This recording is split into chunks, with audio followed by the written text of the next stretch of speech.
Hey people, it's been a while. So TBC is waiting just over the horizon. In fact, the pre-patch was announced just a few days ago to be January 13th. A bit late, I think personally. I think it would have been better if it came on December the 13th. But anyway. So last time around, I wasn't really feeling TBC. I was still exploring Classic, and there was a lot of things to figure out still, such as the LBRS and the Dharma West and North mage farms, and the speedruns have gotten even shorter. I mean, isn't it crazy how like the record for Black Moon Lair is 12 minutes now? Not that I figured any of that out, but the point is that there's always new things to discover, even 20 years later. However, at this point, I'm feeling done with the vanilla portion of Classic. I've leveled like 20 characters to 60 in total, half of which must have been druids. I think I've explored it now. I'm ready for the next part. But before leaving Classic, I have to mention Hardcore. It's a very big thing and it still is. The community in Hardcore felt more alive than any other WoW community I've been part of for a long time. My self-found warrior died from jumping off the elevator in 1k needles due to a broken keyboard. At least it wasn't my fault that the character died, it was my keyboard. I might as well have disconnected. I was level 47. Maybe I'll make some content around Hardcore and TBC. It might be the next thing I do once the raid logging inevitably sets in. There are all kinds of metrics for this game. There's damage per second DPS, there's healing per second HPS, there's threat per second, there's experience per hour, there's gold per hour, there's mana per 5. But truth be told, there has ever only really been one metric that mattered. Dopamine per hour. And my dopamine per hour, DPH, for Classic Vanilla, it isn't that high anymore. However, I'm getting quite excited about TBC instead. I'm ready to play it now and enjoy the heck out of it. Now, one important thing for me, in order to join the game that I've discovered, is to not have any alts. It just stresses me out whenever I log in and there are 41 different things I could do. I prefer to have one character and then play it to the fullest, which is my intention in the Burning Crusade.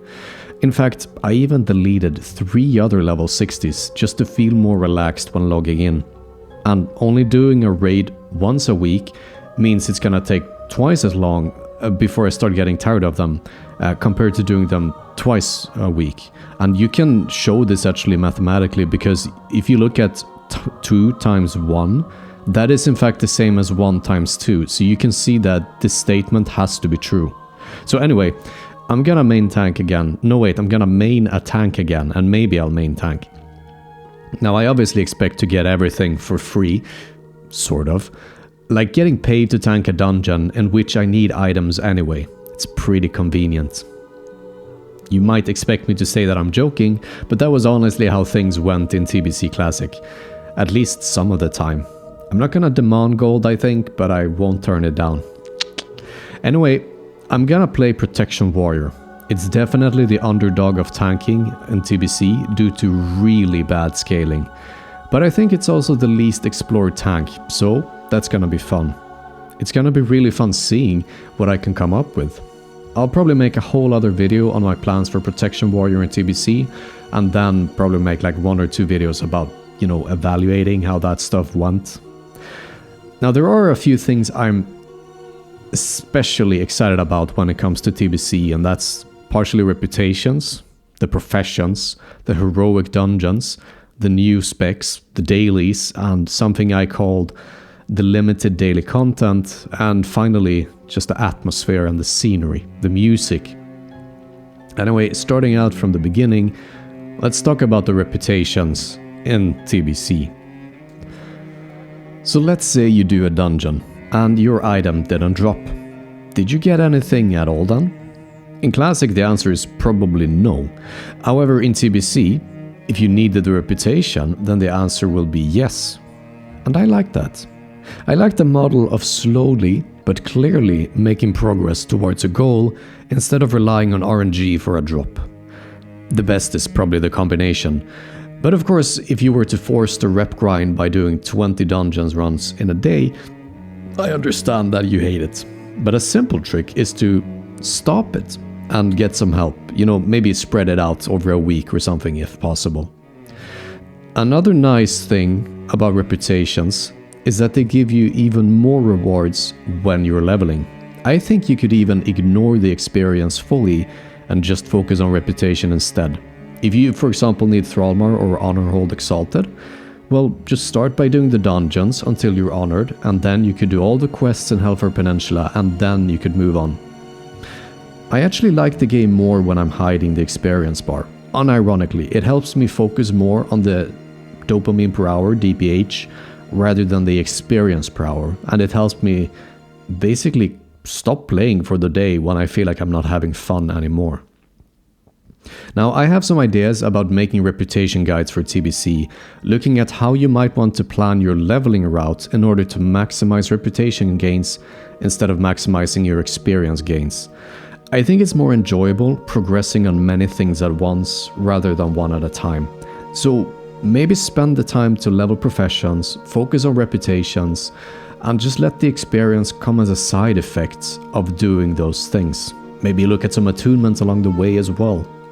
I mean, all of the things that I've mentioned, attunements, reputations, professions, those are just exactly what you would do as soon as you reach max level anyway, so it's not like you're losing time by doing them all parallel. The professions are another part of the slow but steady grind towards a goal, and in TBC they matter more than in any other expansions, I think. It's often the case that when you do the pre-grind, the pre-biz grind, reputations and professions are very important, but then they kind of become irrelevant as you move on to later phases. But even in the final phase of the Burning Crusade, some classes have best in slot gear accessible only through professions. I like that. You know, it's the jewel crafting neck from Sunwall Plateau. I also like that fishing matters a lot in TBC. It's probably one of the most efficient ways to farm scrolls, which in the Burning Crusade doesn't count as battle or defensive elixirs, and stacks with partially the elixirs and flasks, but also your buffs. So it's a well-used consumable, and they're gonna be quite expensive. Now, as for me, when it comes to professions, I'm planning on going blacksmithing and mining, and I'll have all secondary professions except maybe first aid, which I know is an odd thing to leave out, but I usually never level first aid. I might have leveled it to max like twice in 15 years of playing World of Warcraft on and off. Now just finding a node or herb or a floating wreckage while just questing or traveling around, it's another nice way to increase your DPH. It's a world full of resources that I can use, that I can interact with. I like that. Heroics can easily wipe you. You don't even have to be a silly goose in order for that to happen. Imagine having a nice guild with a bunch of dudes or girls just being guys. You log in on the evening, you hit up the Discord with some pals, and you do some heroics. You maybe do the daily heroic quest as well. You know you're good if you can do them smooth and efficient. And you might actually have to focus and pay some attention not to die. I think it's gonna be great. Except for when it's horrible, then it's gonna suck. But you have to remember that sometimes you lose, but always win. A complicated spec isn't automatically a good one, but an overly simplistic one, or one that falls far behind simply because of tuning, that's not particularly fun either. To my knowledge, there isn't a single spec like that in the Burning Crusade. It's all gonna be great. I mean, warriors, they get spell reflection. Either way, if you time it well using this ability, you can reflect 4 spells at the same time from a single pack in Hellfire Ramparts. That's like 12,000 damage that you will do, and it's 12,000 damage that you will prevent from a single global. I mean, the DPH, it's through the roof right there. And just exploring which ability you can even reflect in heroics, that's gonna be fun. The only non-thing about the new specs, I think, is trying to level as a paladin. I can't figure out, for the life of me, how to do any form of damage with them while leveling. But I'm also not gonna play a paladin in TBC, so it's whatever for me, but if you're gonna do that, good luck, man. Another thing I like are the daily quests. It's a nice little routine of comforts. I know exactly what to do, I can speedrun them. It's a easy peasy little game that gives a little bit of everything. But the dailies are part of a larger system that I'm gonna call limited daily content. So whenever you play the game, you want there to be something you can do to get some meaningful progression. Getting closer to obtaining gear, getting attunements done, whatever. But you don't want too much, I think, because then you might feel stressed knowing that you could still do even more during a single day to reach your goal. Maybe you've been sitting there for 9 hours and there's still more that you could do. Now you also don't want it to be too small, because then it feels like there's nothing to do. Now I'm gonna admit that theoretically, sometimes I may have played too much during the day. In fact, so much that my DPH gets affected by diminishing returns. After 10 hours of gaming, I'm not having a good time. So I like when there's a clear limit, a clear line, when like the meaningful progression starts falling off. A clear line, a clear limit to the progress that I can do during a day. So I can do the heroic dungeons once per day. I can do the daily quests once per day. I can do the daily normal and the daily heroic quest once per day. Maybe there are some of those like profession cooldowns that you can do once a day. I actually don't know if that's a thing in TBC. But once I've done those things, there isn't as much to do. I mean, there's still like, I could focus on leveling professions or making gold, maybe getting some more emblems, maybe grind out some more reputation. But the point is that there is a clear line where it starts dropping off, and that's a great opportunity for me to call it a day. The point is that I don't want to rush into a state of raid logging, and I prefer not to play 10 hours a day for 3 weeks straight, and then only to follow that up by playing 10 hours a week for the next 2 months. I'd rather do like 2 or 3 hours a day steadily. And this kind of system of limited daily content is perfect for that. If you aren't feeling it anymore when you're playing World of Warcraft, try turning on the in-game music, turn on the game sounds, and of course ambience and dialogue. Ambiance. If it's about getting immersed in the world, then it helps if you can both see the world and hear the world. And Outland is just a pretty place, to be honest. Just look at the sky, just listen to the music and the Black Temple. And I mean, we have Sangor Marsh, for example. This is a blue swamp instead of a green. No, but honestly, it's a pretty unique place, and it's quite new compared to what you've seen so far in Azeroth. Sometimes I feel the echo of what it was like playing WoW for the first time 15 years ago.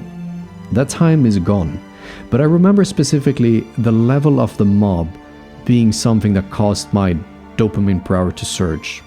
You know, just like some mobs were level 11, and there would be 11 there in the little circle, and some were level 10. Now, I don't know what that says about me, but World of Warcraft at that point was a whole world ready to be explored. The first time I played TBC, I just ended up raid logging most of it and then taking a very long break. This time around, I intend to play it more casual. I'll still want to clear raids and stuff, but more importantly, I'm gonna explore the game. I'm gonna do my best not to rush it, or at least not ignore things because they don't provide the highest possible reputation, experience, or gold per hour. Remember, in the end, there is a single metric that matters: dopamine per hour. I'm feeling ready for TBC this time. I'm feeling hyped for it. I mean, this is what meets you as soon as you step through the dark portal into the Outlands. How could you see this and not feel like this is the continuation of an epic journey? I'm gonna try and make more videos once TBC is around, so make sure to like and subscribe and comment and all of that to be around when those videos are dropped. At some point soon, this blue portal will turn green and it will be time to step through. Once the time has come, I'll see you all on the other side of the dark portal. And until then, see ya.